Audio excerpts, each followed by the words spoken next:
ठीक है, आपको प्रॉपर्टी इंटरेस्ट की गई है किसी भी तरीके से,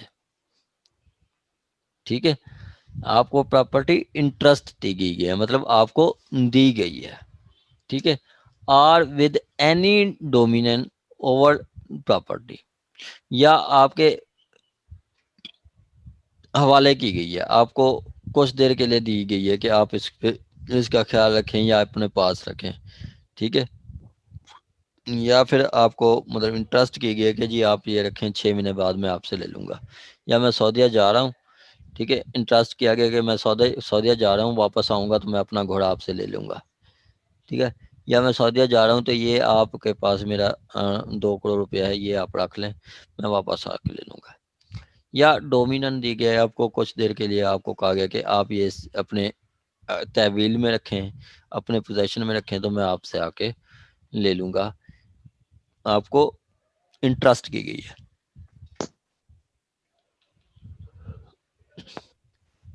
कहता है whoever being in any manner interested with property और with any dominant over property, के किसी भी शख्स को अगर कोई प्रॉपर्टी दी गई है या उसको कोई हवाले की गई है, उसको कंट्रोल दिया गया है, डिसऑनेस्टली मिस अप्रोप्रिएट और convert to his own use, अगर वो शख्स उस प्रॉपर्टी को मिस अप्रोप्रिएट करता है, मिस अप्रोप्रिएट को हम डिटेल के साथ पढ़ा है हमने 403 में, या convert to his own use के वो अपने इस्तेमाल में ले आता है, ठीक है, एक चीज, या फिर वो कहता है कि आर डिसऑनेस्टली यूज और डिस्पोज ऑफ दैट प्रॉपर्टी, कि वो डिसऑनेस्टली उसको यूज करता है या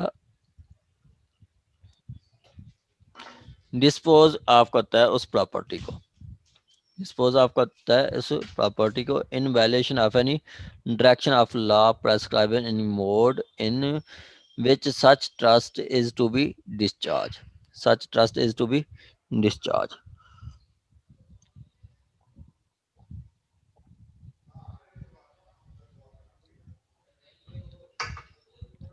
सिंपली कि आपको एक प्रॉपर्टी मानतन दी गई है, आप उसको मिस अप्रोप्रिएट करते हैं या अपने इस्तेमाल में ले आते हैं, या फिर उसको आप डिस्पोज ऑफ करते हैं, क्यों, कैसे, कि in violation of any law, in violation of any law prescribing the mode in which such trust is to be discharge.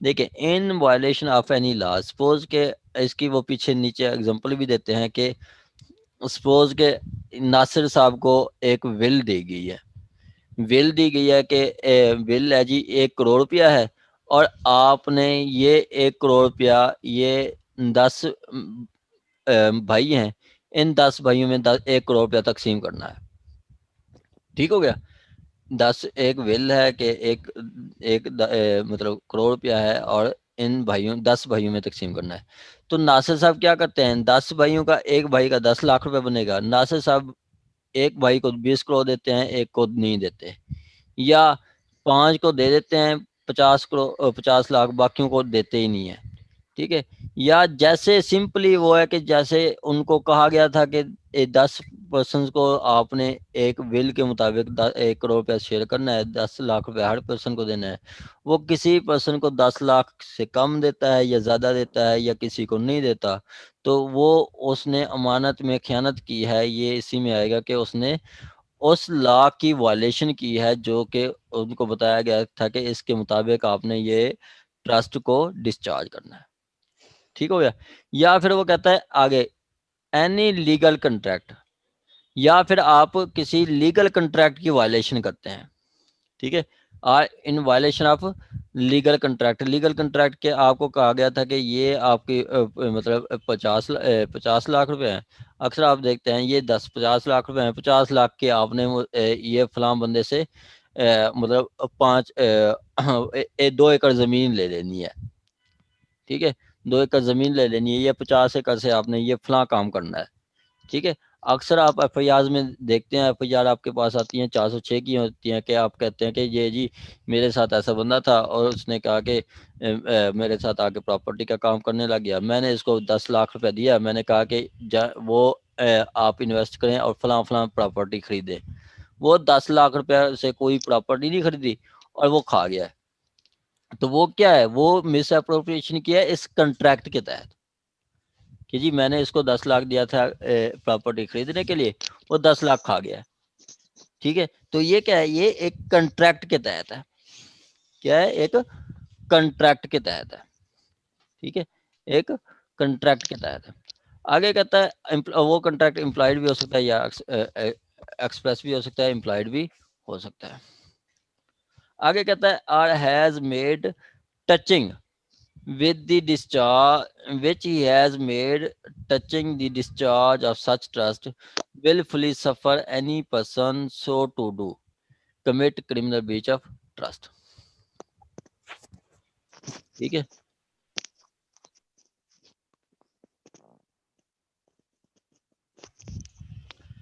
Simply एक पर्सन को एक प्रॉपर्टी इंटरेस्ट की गई है, ठीक है, और उसने वो प्रॉपर्टी को अपने इस्तेमाल में ले आया है, या जैसे उसको कहा गया था, जिस लॉ के मुताबिक कहा गया था वैसे करना था, उसने वैसे नहीं किया, या जिस कंट्रैक्ट के तहत उसको दिया था उस कंट्रैक्ट की वायलेशन किया, तो उसने क्रिमिनल ब्रीच ऑफ ट्रस्ट किया।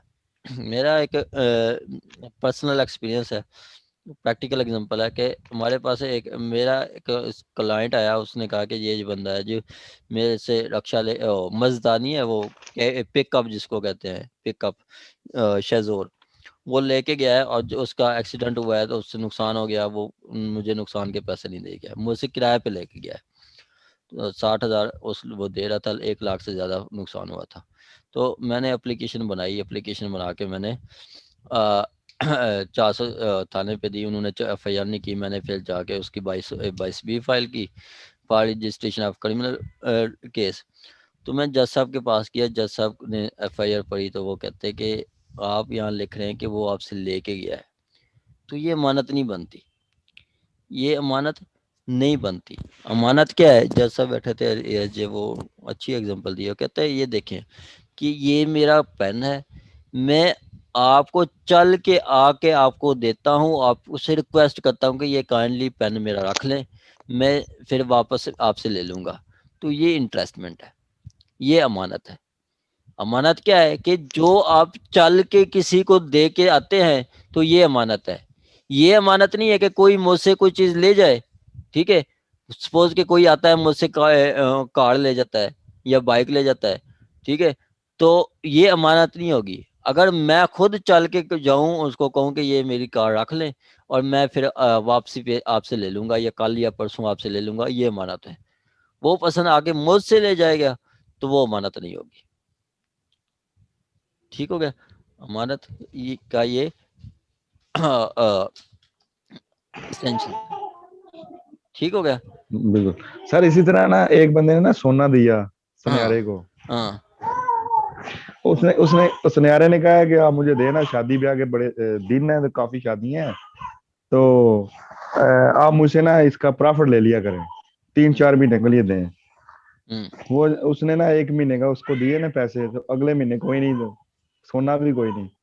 तो हम्म वो फिर जो है वो उन्होंने कहा ये 406 नहीं है। हम्म 406 ये है कि अगर कोई चीज आपको वो देता है ना बगैर किसी प्रॉफिट एंड लॉस के, हम्म और वो कहता है कि मैं 5 दिन बाद या 3 महीने बाद ले लूंगा, हम्म तो आप जब लेने जाते हैं 3 या 4-5 महीने बाद, वो कहता है कौन सी चीज, तो ये हो जाएगी क्रिमिनल ब्रीच ऑफ ट्रस्ट।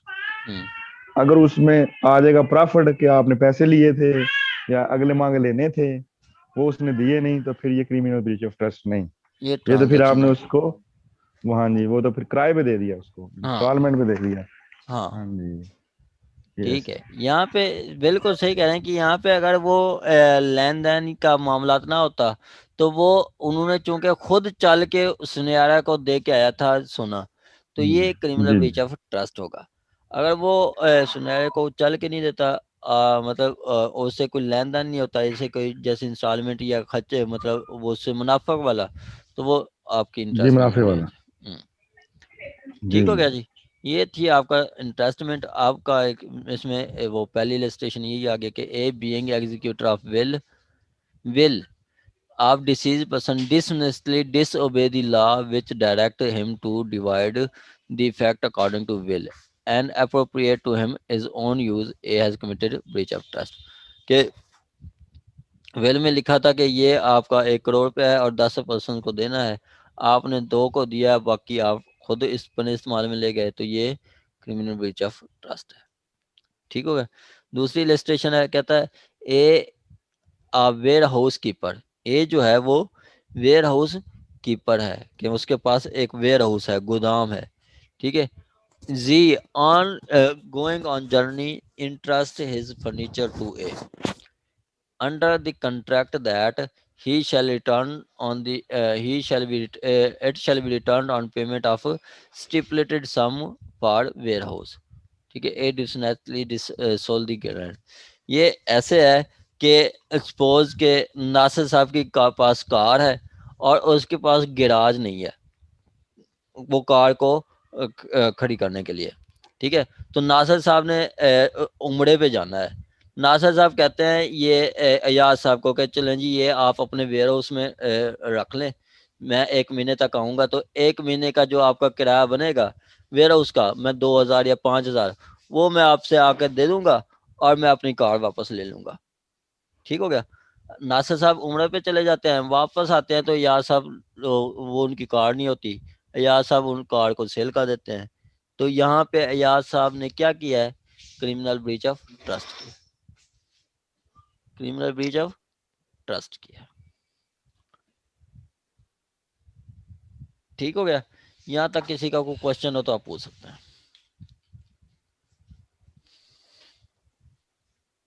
अच्छा सर, वो ये 406 की एफआईआर होती है सारी, 404 या 40 ये 3, इसकी तो सर कोई नहीं होती। वो स्टोरी ज- बना के 406 में ले आते हैं। ये जा सचे में, हाँ जी। आगे ठीक। जी आपका, ये आपने बाकी लिस्टेशन पढ़नी है आपने। सिंपली वो आगे कहता है 406 में कि who ever commit breach of criminal breach of trust, criminal breach of trust shall be punished with imprisonment for a term which may extend to 7 years or with fine or both। 406 पे आपको 7 साल सजा होगी।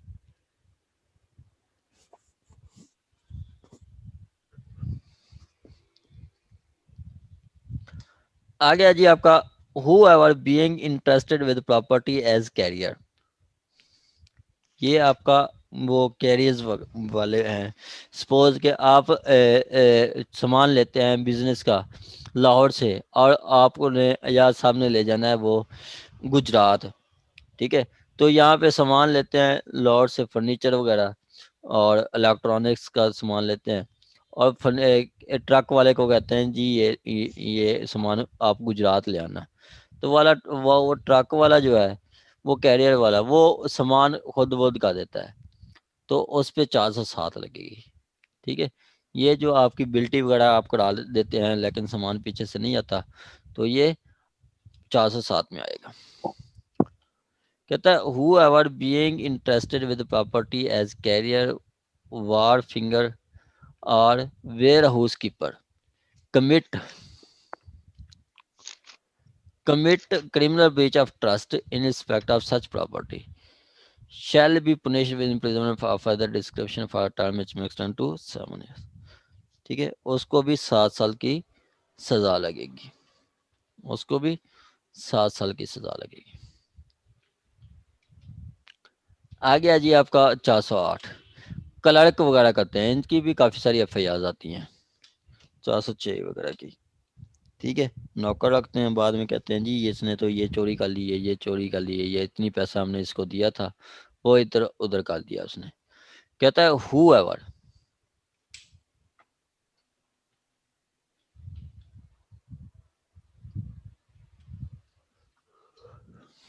whoever being a clerk servant or employed as clerk servant and being in any manner entrusted in such capacity with property or with any dominion over property commit criminal breach of trust in respect of that property shall be punished with imprisonment for further description for a term which may extend to 7 years and shall also be liable to fine। shall also be liable to fine.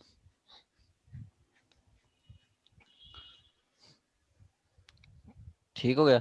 यहाँ पे वही कि clerk अगर आपका miss preparation करता है तो उसको भी 7 साल होती है। और क्लर्क या सर्वेंट, सर्वेंट कौन होता है? जो कोई भी मुलाजिम हो सकता है। ठीक है, यहाँ पे दो टर्म्स इस्तेमाल हुई हैं। ठीक है, एक क्लर्क या सर्वेंट। ठीक है, क्लर्क या सर्वेंट जो फॉर द टाइम बीइंग होते हैं, मतलब किसी को आपने बुलाया आपका हिसाब करने के लिए, या किसी कोई सर्वेंट कुछ देर के लिए है, या फिर आपने उनको एम्प्लॉयड किया हुआ था, एम्प्लॉयड एज ए क्लर्क और सर्वेंट, या आप उसको अपने पास रखा हुआ था मतलब लंबे अरसे के लिए, महीने के लिए, 2 महीने के लिए, 4 महीने के लिए, जो आपके रखे होते हैं, या फिर फॉर द टाइम बीइंग होते हैं। ठीक है, कोई भी अगर वो क्रिमिनल ब्रीच ऑफ ट्रस्ट करता है, ठीक है, तो उसको 7 साल तक सजा होगी। 409, 409 आपका ये इसमें भी आता है। 409 की एक सिविल जज की में प्रपोजिशन भी बनी थी। ठीक है, 409 में से एक प्रपोजिशन भी बन के आई थी। ये 409 इम्पोर्टेंट है। यहाँ पे इसकी जो बेहतरीन एग्जाम्पल है, वो एक बुरी औरत वो चेक लेके जाती है। वो तो अकाउंट उसका फोटो अकाउंट है। फोटो अकाउंट मतलब साइन वगैरह नहीं होते, बस थंब अंगूठा लगा होता है। वो चेक लेके जाती है, उसके मतलब बैंक मैनेजर को कहती है कि बेटा ये लें चेक और मुझे 50,000 निकाल दें। ठीक है, मुझे 50,000 निकाल दें। वो बैंक मैनेजर देखता है कि इसके अकाउंट में तो 50 लाख पड़ा है। ठीक है, इसके अकाउंट में 50 लाख पड़ा है, तो ये 50,000 कह रही है, क्यों ना मैं, वो पता क्या करता है, वो करता है कि 50,000 की जगह एक फिर ऐड कर देता है, 5 लाख निकाल लेता है। ठीक है, 5 लाख निकाल लेता है, 5,000 50,000 वो मैडम को दे देता है, वो आंटी को दे देता है। ठीक है, और बकाया 4.5 लाख अपनी जेब में रख लेता है। तो यहाँ पे उसने कौन सी ऑफेंस की है? वो भी ऑफेंस कमिट की है 409 की। और इसकी जो सजा है वो 10 साल और कम से कम फाइन लाजमी, फाइन लाजमी होगा। सर इसमें लाइफ इम्प्रिजनमेंट नहीं है 409 में? क्या चीज? लाइफ इम्प्रिजनमेंट नहीं है 409 की? ये मेरा शेड्यूल ऑफेंस में भी है। लाइव भी है, मैंने सच ही बताया, हम इसको डिटेल के साथ पढ़ते हैं। जी लाइव सर। भी है, बिल्कुल है, लाइव भी है। ठीक है, आगे कहता है जी हुएवर। वो मैं सच ही पहले बता देता हूँ, थीम दे देता हूँ जी आपको ताकि आपके सेंस बने, बाकी में हम डिटेल के साथ पढ़ते हैं उसको। जी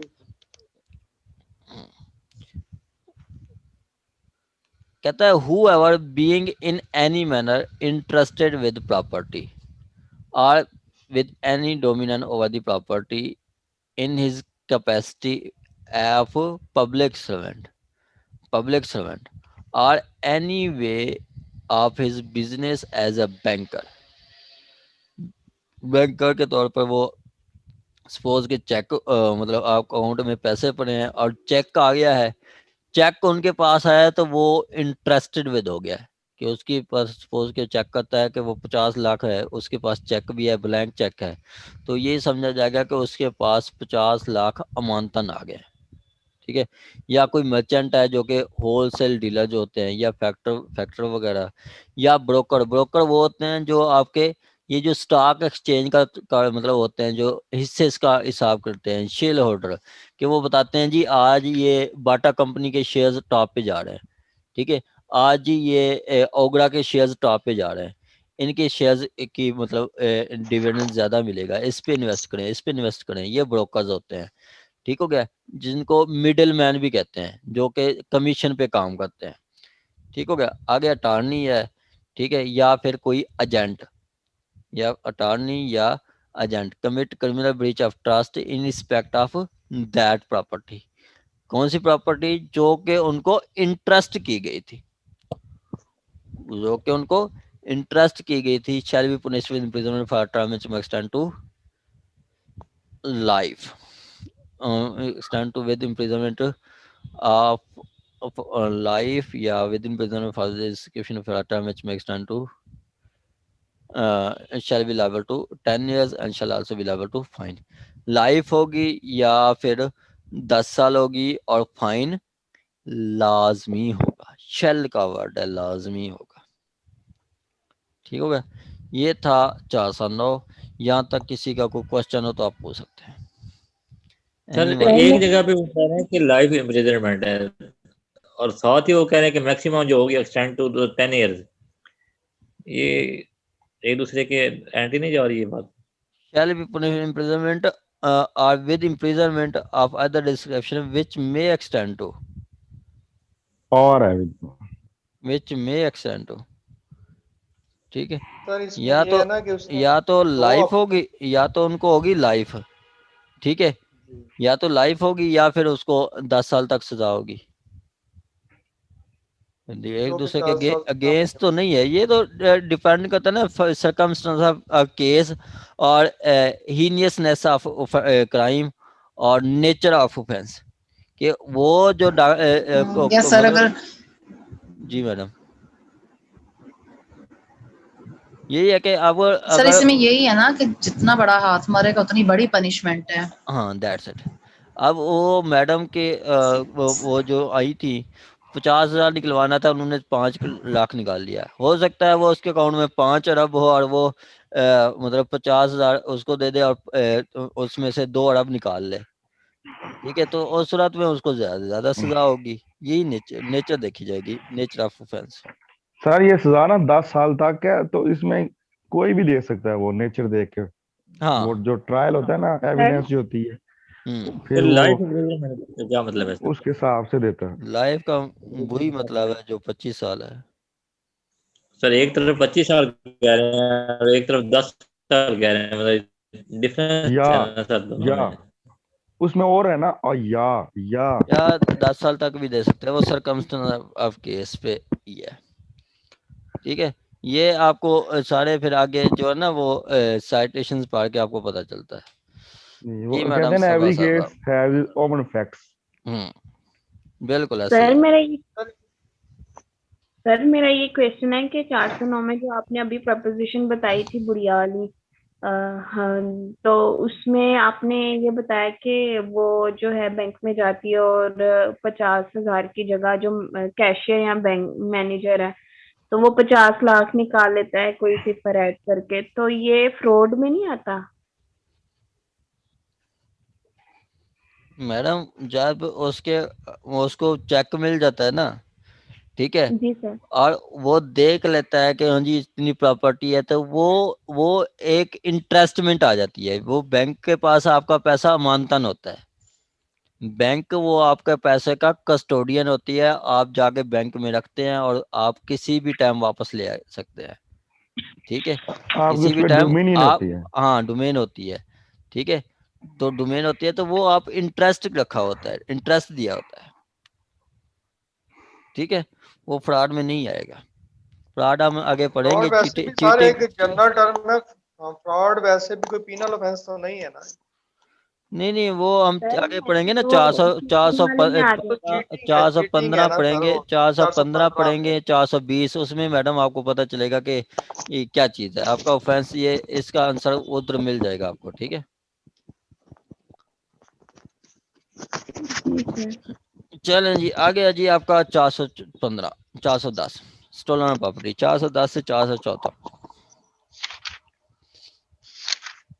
सर ये वाले ऑफेंसेस में बेल भी नहीं मिलती और स्टे भी नहीं मिलते। अगर सिविल में आ जाए तो फिर स्टे भी नहीं मिलते। 414 410 में सर नहीं, ये चेक के जो मामलात होते हैं ना, मैं उनकी बात कर रही थी। मैडम जो जहाँ पे अगर सिविल में आपको चेक के मामलात। आपका पेक्यूनरी कंपनसेशन से जो आपका वो पेक्यूनरी कंपनसेशन जहाँ पे एडुकेट रिलीफ हो ना, वहाँ पे आपको इरिपेरेबल लॉस नहीं सर होता। लेकिन ये और प्रोहिबिटरी वहाँ पे क्लॉज में फॉल नहीं करता ऑफेंस 409 वाला। हम्म 409 प्रोहिबिटरी क्लॉज में फॉल करता है जी, इसकी लाइफ इम्प्रिजनमेंट पनिशमेंट है। हाँ ये करता है, 8 नहीं करता, 7 नहीं करता, 6 नहीं करता। 409 तो करता है प्रोहिबिटरी क्लॉज। 10 साल। हाँ हाँ इसकी 10 साल है ना। हाँ जी। चलें जी 410 स्टोलन प्रॉपर्टी। अब स्टोलन प्रॉपर्टी क्या कहते हैं? स्टोलन प्रॉपर्टी कौन सी होती है? वो प्रॉपर्टी जो आप थेफ्ट से, एक्सटॉर्शन से, रॉबरी से या फिर किसी मिसअप्रोप्रिएट से लेते हैं तो वो स्टोलन प्रॉपर्टी होगी। ठीक है, और जब वही प्रॉपर्टी असल मालिक को मिल जाएगी तो वो स्टोलन प्रॉपर्टी नहीं रहेगी। ठीक हो गया। सपोज के नासिर साहब का मोबाइल चला जाता है अयाज साहब के पास। ठीक है, नासिर साहब का मोबाइल चला जाता है अयाज साहब के पास, वो चोरी के थ्रू चला जाता है, रॉबरी के थ्रू चला जाता है, एक्सटॉर्शन के थ्रू चला जाता है या मिस एप्रोप्रिएशन के थ्रू चला जाता है, तो अयाज साहब के पास जितनी देर वो मोबाइल रहेगा यही समझा जाएगा कि वो स्टोलन प्रॉपर्टी है, वो स्टोलन प्रॉपर्टी है। बाद में किसी भी तरीके से अगर वो नासिर साहब के पास आ जाता है, ठीक है, तो फिर नासिर साहब से वो मोबाइल क्लेम नहीं किया जाएगा, यही समझा जाएगा कि वो जो है वो स्टोलन प्रॉपर्टी नहीं रहा, वो स्टोलन प्रॉपर्टी नहीं रहा। ये 410 के अंदर है, सिंपल इसका यही फार्मूला है। ठीक हो गया, इसको हम पढ़ते हैं तो ये आपको बहुत अच्छी तरह क्लियर हो जाएगा। कहता है the possession whereof it has been the property the possession whereof has been transferred by theft, extortion, robbery, or property and property which has criminally misappropriated or in respect of which criminal breach of trust has been committed is designated as stolen property। ऐसी property जिसका possession theft, robbery, extortion से दिया गया है, या ऐसी property जिसको criminally miss appropriate किया गया है, या ऐसी प्रॉपर्टी जिस पे अमानत में खयानत हुई है, क्रिमिनल ब्रीच ऑफ ट्रस्ट हुआ है। ठीक है, ऐसी प्रॉपर्टी को हम कहते हैं स्टोलन प्रॉपर्टी है, ऐसी प्रॉपर्टी को हम कहते हैं स्टोलन प्रॉपर्टी है। ठीक हो गया। whether the transfer has been made or misappropriation or criminal breach of trust made within Pakistan or out of Pakistan, without Pakistan, कि वो यही मोबाइल आपका नासिर साहब का मोबाइल अयाज साहब के पास चला जाता है या नासिर साहब का मोबाइल डोनाल्ड ट्रंप के पास चला जाता है। ठीक है, तो यही समझा जाएगा कि ये स्टोलन प्रॉपर्टी है। ठीक है, but if such property subsequently come into possession of a person legally entitled to possession whereof it ceases to be stolen property, अगर यही मोबाइल फिर वापस नासिर साहब के पास आ जाता है तो यही समझा जाएगा कि ये स्टोलन प्रॉपर्टी नहीं रहा, ये स्टोरी की प्रॉपर्टी नहीं रही।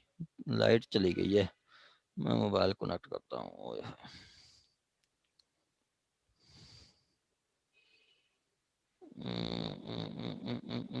ओके,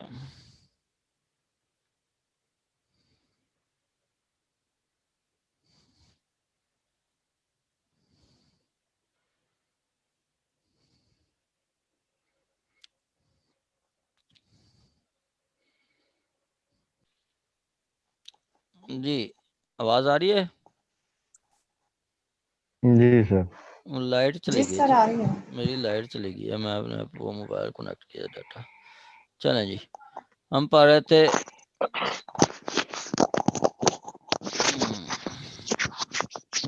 410। अगर मोबाइल प्रॉपर्टी कोई चोरी, थेफ्ट या रॉबरी या क्रिमिनल ब्रीच ऑफ ट्रस्ट से ट्रांसफर हो जाती है तो वो यही समझा जाएगा कि वो प्रॉपर्टी चोरी की है। ठीक है, और वही प्रॉपर्टी जब मालिक को असल मालिक को आ जाएगी तो वो ये समझा जाएगा कि वो अब चोरी की प्रॉपर्टी नहीं रही, असल मालिक के खिलाफ आप नहीं जा सकते। आगे कहता है whoever dishonestly receive, retain any stolen property knowing or having reason to believe to be same to be stolen property। अब कोई बंदा डिसऑनेस्टली रिसीव करता है या रिटेन करता है, ठीक है, स्टोलन प्रॉपर्टी, ठीक है, रिसीव करता है या रिटेन करता है स्टोलन प्रॉपर्टी, या फिर और ये जानते हुए कि ये चोरी की है, या फिर reason to believe. Reason to believe कैसे कि आपको एक 50,000 का मोबाइल, ठीक है, आके आपको 10,000 में देते हैं तो आपको पता चल जाता है, रीजन टू बिलीव हो जाता है कि ये चोरी का है, लेकिन फिर भी आप इसको रिसीव करते हैं, रिटेन करते हैं तो आपको 3 साल तक सजा होगी, आपको 3 साल तक सजा होगी। आगे कहता है 412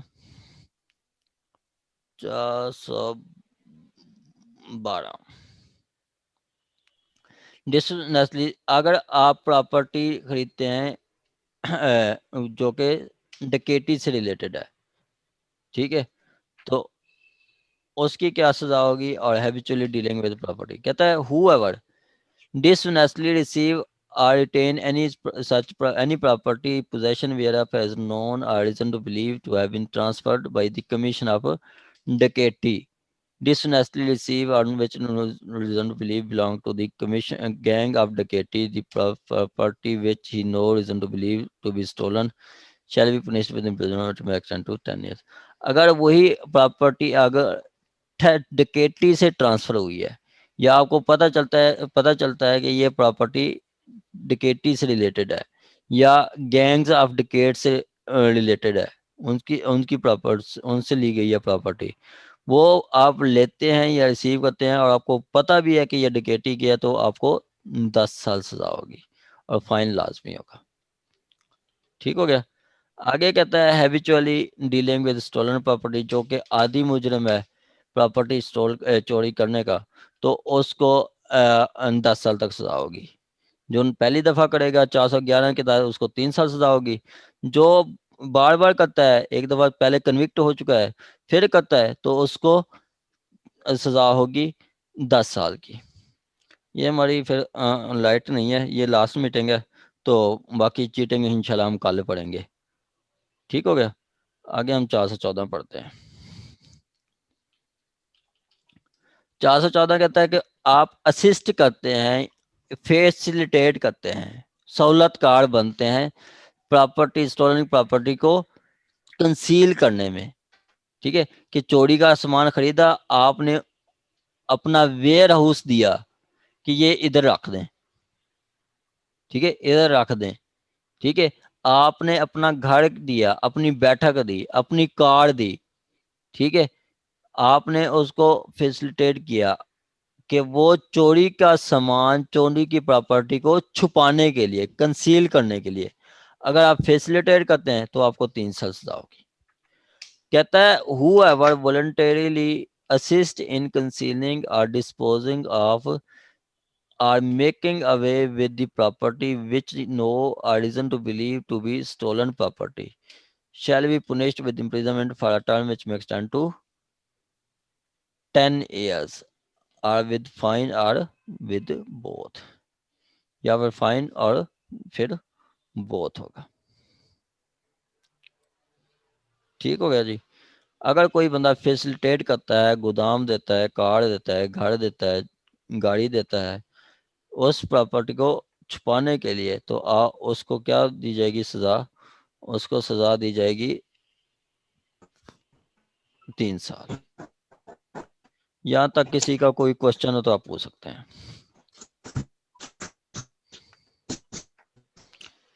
किसी का कोई क्वेश्चन हो तो आप पूछ सकते हैं।